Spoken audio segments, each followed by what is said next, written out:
করছো? পিকনিক করতে এসেছি আমরা।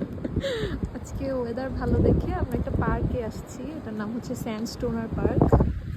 এতদিন তো বরফের কারণে কোথাও যেতে পারি নাই। অনেক বড় স্পেস।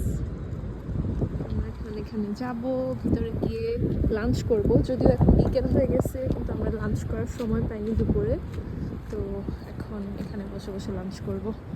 আমরা খাবার দাবার নিয়ে আসছি, চলো যাই। এই পার্কের মধ্যে হচ্ছে বাচ্চাদের খেলার অনেক জায়গা আছে। তারপর একটু সামনে গেলে ওখানে হচ্ছে একটা লেকের মতো আছে, যেখানে অনেকে সামারের সময় সুইমিংও করে। এত বাতাস, সুইমিংও করে।